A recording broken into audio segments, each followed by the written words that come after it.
Ego factors in surrender in alcoholism. Harry M. Thibaut, M.D. Ego, by two definitions. Recognizing immaturity. Inability to accept frustration. Learning to live. No compromise with ego. Summary. References. Introduction. In the past 15 years, my understanding of the nature of alcoholism as a disease has been influenced largely by insight into the mechanisms at work in the Alcoholics Anonymous process. Some years ago I stated that AA, to succeed, must induce a surrender on the part of the individual I. More recently, I discussed the idea of compliance acting as a barrier to that real acceptance which a surrender produces.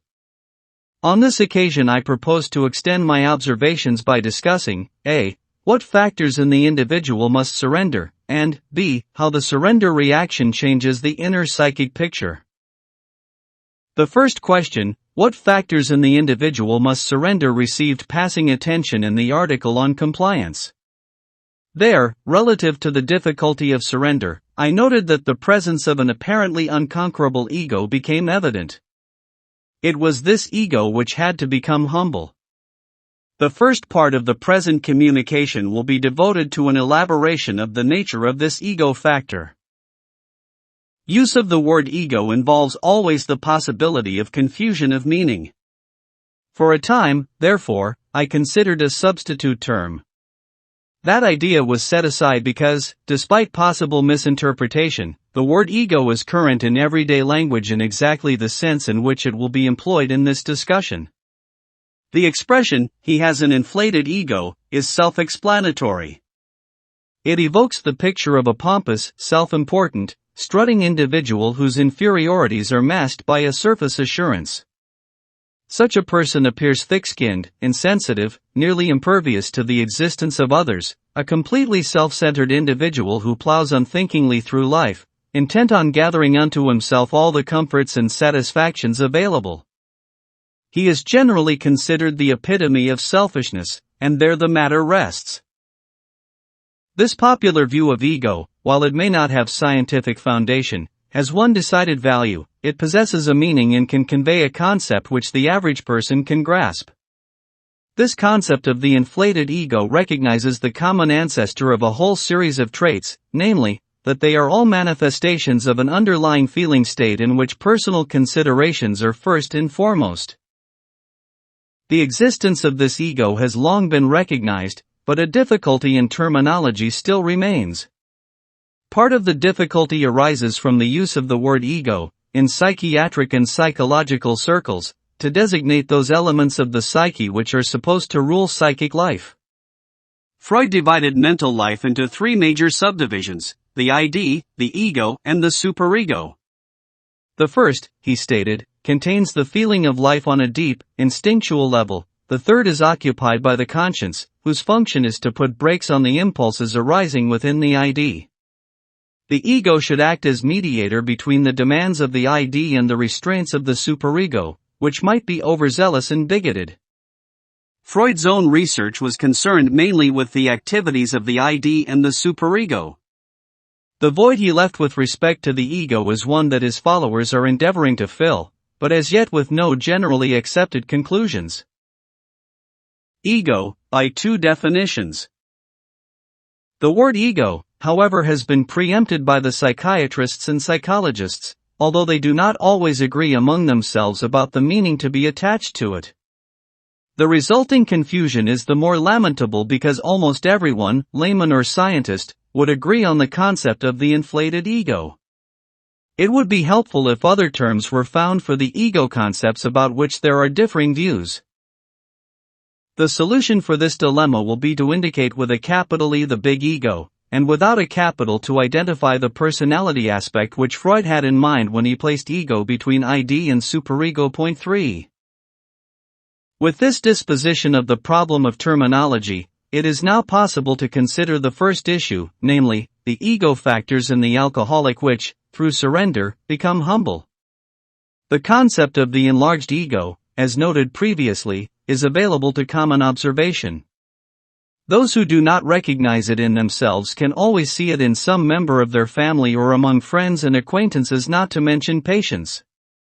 Everyone knows egotistical people and has a perfectly clear idea of what the word means. Besides egotistical, and the series of words mentioned earlier, adjectives which help to round out the portrait of the egotistical person are prideful, arrogant, pushing, dominating, attention-seeking, aggressive, opinionated, headstrong, stubborn, determined and impatient. All these terms are inadequate, however, because they describe only surface features without conveying any feeling of the inner essence from which the ego springs. Unless some appreciation for the source of the ego is gained, the dynamic import is lost and the term may seem merely a form of name-calling. It is easy to say someone has a big ego without awareness of what is really happening in the deep layers of that person's mind, without perception of the ego. Nor is it a matter of intellect. The need here is to lay hold of the inner feeling elements upon which the activity of the ego rests. Only when these elements become clear can the fundamental basis of the ego also be clarified. It is convenient, for the exposition of this inner functioning, to reverse the usual sequence and to present a conclusion in advance of the evidence on which it is based. This is, briefly, that the ego is made up of the persisting elements, in the adult psyche, of the original nature of the child. Certain aspects of the infant's psyche may be usefully examined. There are three factors which should receive mention. The first is, as Freud observed in his priceless phrase His Majesty the Baby, that the infant is born ruler of all he surveys. He comes from the nirvana of the womb, where he is usually the sole occupant, and he clings to that omnipotence with an innocence, yet determination, which baffles parent after parent. The second, stemming directly from the monarch within, is that the infant tolerates frustration poorly and lets the world know it readily. The third significant aspect of the child's original psyche is its tendency to do everything in a hurry. Observe youngsters on the beach, they run rather than walk. Observe them coming on a visit, the younger ones tear from the car while their elder siblings adopt a more leisurely pace. The 3-year-olds, and more so the 2s, cannot engage in play requiring long periods of concentration. Whatever they are doing must be done quickly. As the same children age, they gradually become able to stick to one activity for longer times. Thus at the start of life the psyche, 1, assumes its own omnipotence, 2, cannot accept frustrations and, 3, functions at a tempo allegretto with a good deal of staccato and vivace thrown in. Now the question is, if the infantile psyche persists into adult life, how will its presence be manifested? In general, when infantile traits continue into adulthood, the person is spoken of as immature, a label often applied with little comprehension of the reason for its accuracy. It is necessary to link these three traits from the original psyche with immaturity and, at the same time, show how they affect the adult psyche. If this is done, not only will the correctness of the appellation immature be apparent but, moreover, a feeling for the nature of the unconscious underpinnings of the ego will have been created. Recognizing immaturity. 2 steps can aid in recognizing the relationship between immaturity and a continuance of the infantile elements. The first is, by an act of imagination, to set these original traits into an adult unconscious. The validity of this procedure is founded upon modern knowledge of the nature of the forces operating in the unconscious of people of mature age. The second step is to estimate the effect that the prolongation of these infantile qualities will have upon the adult individual. This attempt should not strain the imagination severely. Take, for instance, the third of the qualities common to the original psychic state, namely, the tendency to act hurriedly. If that tendency prevails in the unconscious, what must the result be? The individual will certainly do everything in a hurry. He will think fast, talk fast, and live fast, or he will spend an inordinate amount of time and energy holding his fast-driving proclivities in check. Often the net result will be an oscillation between periods of speeding ahead followed by periods during which the direction of the force is reversed, the brakes, superego, being applied in equally vigorous fashion. The parallel of this in the behavior of the alcoholic will not be lost on those who have had experience with this class of patients. Let us take the same trait of doing everything in a hurry and apply it to the word immature. Few will deny that jumping at conclusions, doing things as speedily as possible, give evidence of immaturity.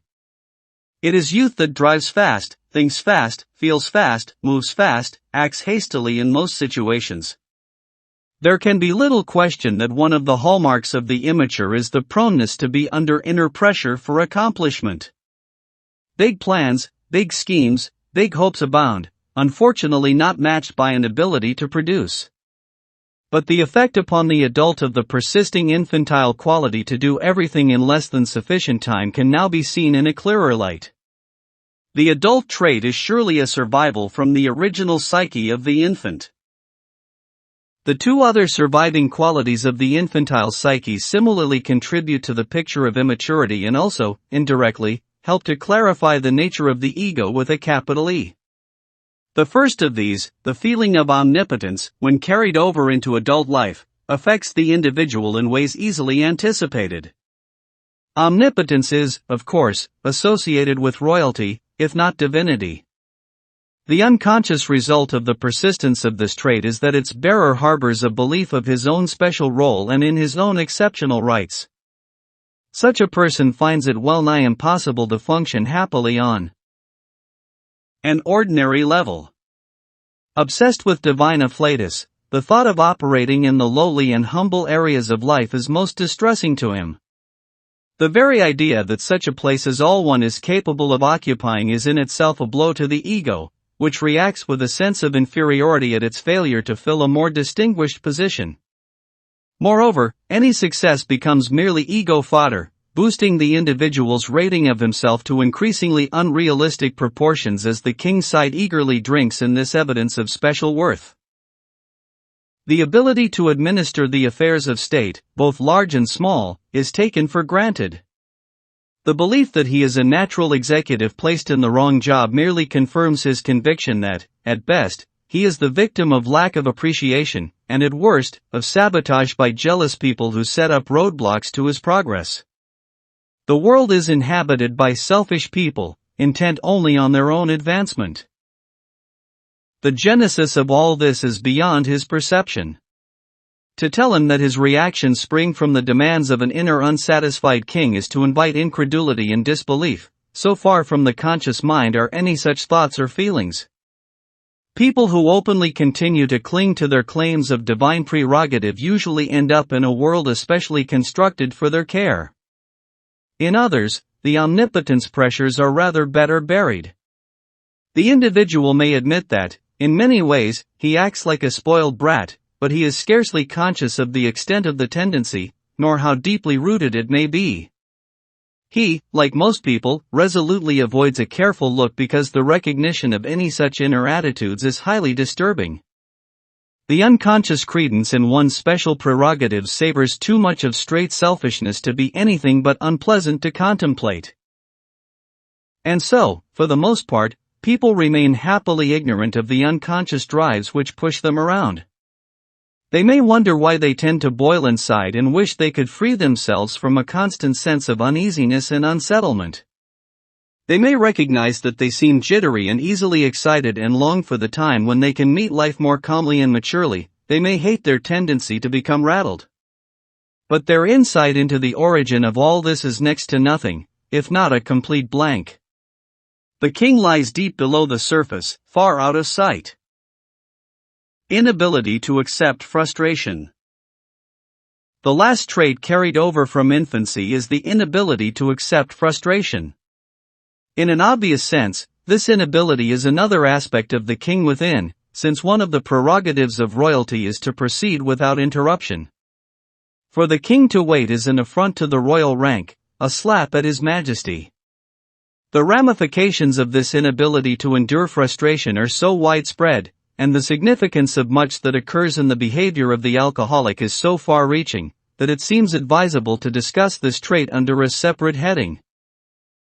As already indicated, on the surface the inability of the king to accept frustration is absolutely logical. The wish of the king is the law of the land, and especially in the land of infancy.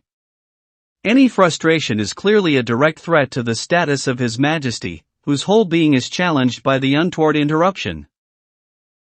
Even more significant is another aspect of this inner imperiousness. Behind it lies the assumption that the individual should not be stopped. Again, this is logical if one considers how an absolute monarch operates.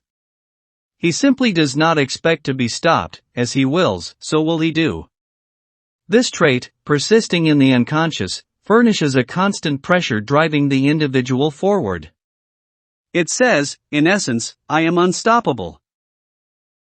The unconscious, which cannot be stopped, views life entirely from the angle of whether or not a stopping is likely, imminent, or not at all in the picture.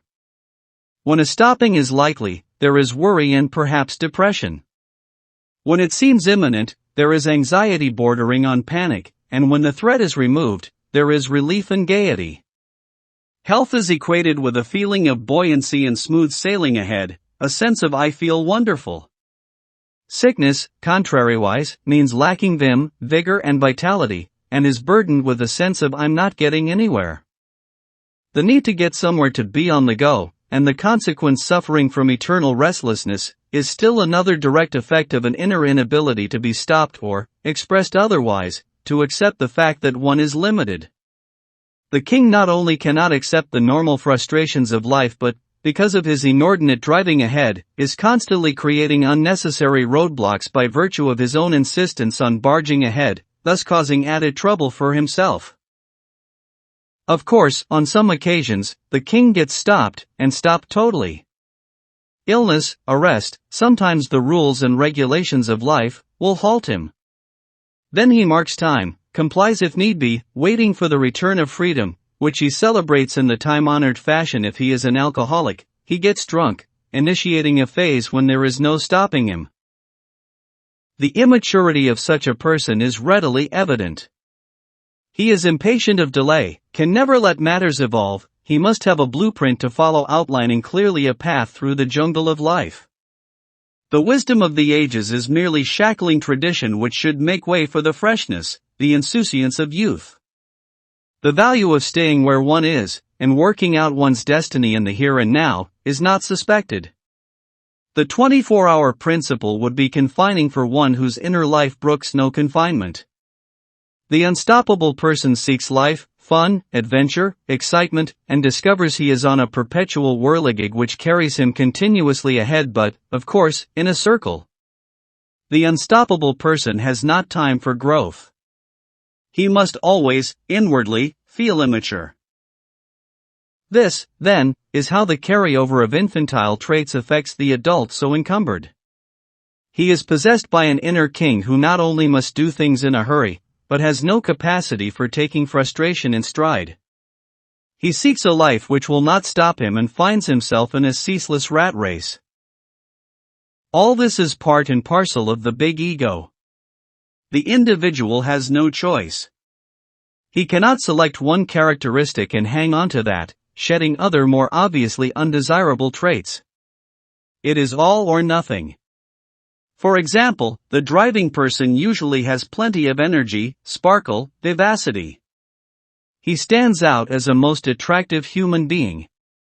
Clinging to that quality, however, merely ensures the continuance of excessive drive and ego, with all the pains attendant upon a life based on those qualities. The sacrifice of the ego elements must be total, or they will soon regain their ascendancy. Learning to live. Those who view the prospect of life without abundant drive as unutterably dull and boring should examine the life of members of Alcoholics Anonymous who have truly adopted the AA program.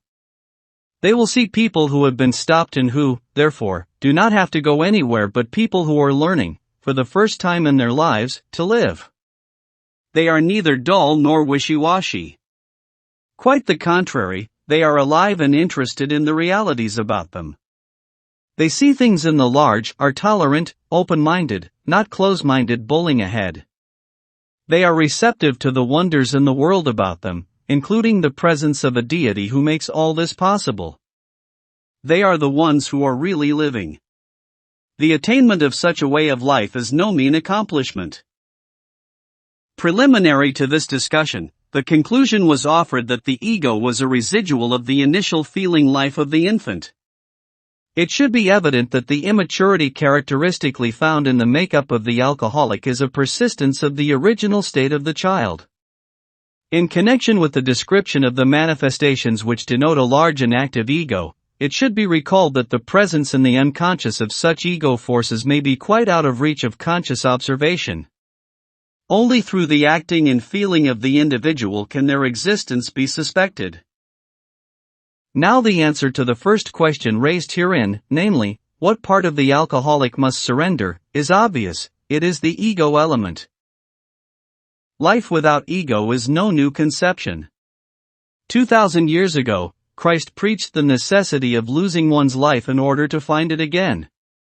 He did not say ego, but that was what he had in mind. The analysts of our time recognize the same truth. They talk also about ego reduction. Freud saw therapy as a running battle between the original narcissism of the infant, his term for ego, and the therapist whose task it was to reduce that original state to more manageable proportions. Since Freud could not conceive of life without some measure of ego, he never resolved the riddle of how contentment is achieved. For him, man to the end was doomed to strife and unhappiness, his dearest desires sure to be frustrated by an unfriendly world. In his studies on the addictions, Rado III more explicitly asserts that the ego must be reduced. He first portrays the ego as follows: once it was a baby, radiant with self-esteem, full of belief in the omnipotence of its wishes, of its thoughts, gestures, and words. Then, on the process of ego reduction, but the child's megalomania melted away under the inexorable pressure of experience. Its sense of its own sovereignty had to make room for a more modest self-evaluation. This process, first described by Freud, may be designated the reduction in size of the original ego. It is a painful procedure and one that is possibly never completely carried out. No compromise with ego. Like Freud, Rado thinks only in terms of reduction. The need for the complete elimination of ego is a stand which they cannot bring themselves to assume. Hence they unwittingly advocate the retention of some infantile traits, with no clear awareness that trading with the devil, the ego, no matter how carefully safeguarded, merely keeps him alive and likely at any occasion to erupt full force into action. There can be no successful compromise with ego, a fact not sufficiently appreciated by many, if not most, therapists. Thus the dilemma encountered in ego reduction would be best resolved by recognizing that the old ego must go and a new one take its place. Then no issue would arise about how much of the earliest elements may be retained. The answer, theoretically, is none. Actually, the total banishment of the initial state is difficult to achieve. Man can only grow in the direction of its complete elimination. Its final expulsion is a goal which we can only hope. The second question raised here is, how does the surrender reaction change the inner psychic picture? This question is based on a presupposition, namely that surrender is an emotional step in which the ego, at least for the time being, acknowledges that it is no longer supreme. This acknowledgement is valueless if limited to consciousness. It must be accompanied by similar feelings in the unconscious.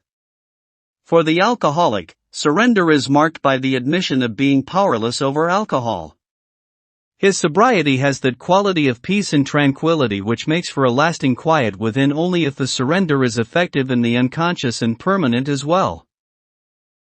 The effects of surrender upon the psyche are extremely logical. The traits listed as characteristic of the ego influence are cancelled out. The opposite of king is the commoner. Appropriately, Alcoholics Anonymous stresses humility. The opposite of impatience is the ability to take things in stride, to make an inner reality of the slogan, easy does it. The opposite of drive is staying in one position where one can be open-minded, receptive and responsive. This picture of the non-ego type of person might be amplified in many directions, but to do so would serve no immediate purpose. To have discussed the effect of the ego upon behavior, and to have pointed out what may happen when the ego is at least temporarily knocked out of action, is sufficient to make the point of this communication. It is the ego which is the archenemy of sobriety, and it is the ego which must be disposed of if the individual is to attain a now way of life. Up to this point, no clinical material has been submitted to confirm the ideas presented. Their validity will be apparent to many therapists. One brief citation from clinical experience will be offered, however, in the hope that it may serve as a concrete illustration of these ideas.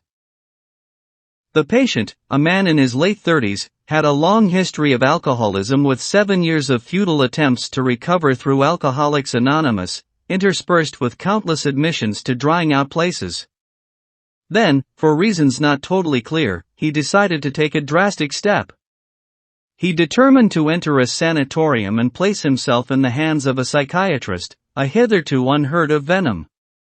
We planned to arrange for a limited stay at a sanitarium where he could have regular interviews with me.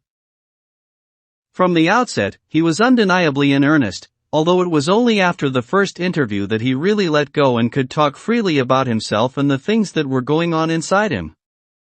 After the usual preliminaries, the first interview started with a discussion of feelings and how they operate. The patient was questioned about the word ego as used at AA meetings. He confessed his ignorance of its true meaning and listened with interest to brief remarks on how it works. Before long, he was locating in himself some of the ego forces which hitherto he had been vigorously denying because they savored too much of vanity and selfishness. With that recognition, the patient made a revealing remark. He said, in all sincerity, "My goodness, I never knew that. You don't do your thinking up here," pointing to his head, "you think down here where you feel," placing his hands on his stomach. He was learning that his feelings had a mind of their own and that unless he heeded what they were saying, he could easily get into trouble. He was facing the actuality of his ego as a feeling element in his life, a step he was able to take because he was no longer going at full steam ahead. His decision to place himself under care, a surrender of a sort, had quieted him and made him receptive, able to observe what was going on in himself. It was the beginning of a real inventory. The next insight he uncovered was even more startling. He had been requested routinely to report any dreams he would have. Much to his surprise, they appeared regularly during the period of contact. In his fifth dream, the patient found himself locked up in an institution because of his drinking. The interpretation offered, based upon relevant materials, was that the patient equated any kind of stopping with being locked up, that his real difficulty lay in the fact that he could not tolerate being stopped, and abstaining was merely another stopping he could not take. The patient's reaction to the interpretation was most significant. He remained silent for some little time, then he began to talk, saying, "I tell you, Doc, it was like this. I'd get drunk, maybe stay on it 2 or 3 days, then I'd go into one of those drying out places where I'd stay 5 or 6 days and I'd be all over wanting a drink. Then I'd come out and stay sober, maybe a week, maybe a month, but pretty soon the thought would come into my mind, I want a drink. Maybe I'd go into a tavern and maybe not, but sooner or later I'd go and I'd order a drink, but I wouldn't drink it right off. I'd put it on the bar and I'd look at it and I'd think and then I'd look and think, king for a day." The connection between ego and his own conduct had become explicit, as well as the relationship between not being stopped and ego. He saw clearly that when he took that drink, he was the boss once more. Any previous reduction of ego had been only temporary. In treatment, the problem is to make that reduction permanent. Therapy is centered on the ways and means, first, of bringing the ego to earth, and second, keeping it there. The discussion of this methodology would be out of place here, but it is relevant to emphasize one point, namely the astonishing capacity of the ego to pass out of the picture and then re-enter it, blithe and intact. A patient's dream neatly depicted this quality. This patient dreamt that he was on the 12th floor balcony of a New York hotel. He threw a rubber ball to the pavement below and saw it rebound to the level of the balcony. Much to his amazement, the ball again dropped and again rebounded to the same height. This continued for an indefinite period and, as he was watching, a clock in a neighboring church spire struck 9. Like the cat with 9 lives, the ego has a marvelous capacity to scramble back to safety a little ruffled, perhaps, but soon operating with all its former aplomb, convinced once more that now it, the ego, can master all events and push on ahead. The capacity of the ego to bypass experience is astounding and would be humorous were it not so tragic in its consequences. Cutting the individual down to size and making the results last is a task never completely accomplished. The possibility of a return of his ego must be faced by every alcoholic. If it does return, he may refrain from drinking, but he will surely go on a dry drunk, with all the old feelings and attitudes once more asserting themselves and making sobriety a shambles of discontent and restlessness. Not until the ego is decisively retired can peace and quiet again prevail. As one sees this struggle in process, the need for the helping hand of a deity becomes clearer. Mere man alone all too often seems powerless to stay the force of his ego. He needs assistance and needs it urgently. Summary. In the process of surrender which the alcoholic necessarily undergoes before his alcoholism can be arrested, the part of the personality which must surrender is the inflated ego. This aspect of personality was identified as immature traits carried over from infancy into adulthood, specifically, a feeling of omnipotence, inability to tolerate frustration, and excessive drive, exhibited in the need to do all things precipitously. The manner in which surrender affects the ego was discussed and illustrated briefly from clinical experience. The object of therapy is to permanently replace the old ego and its activity.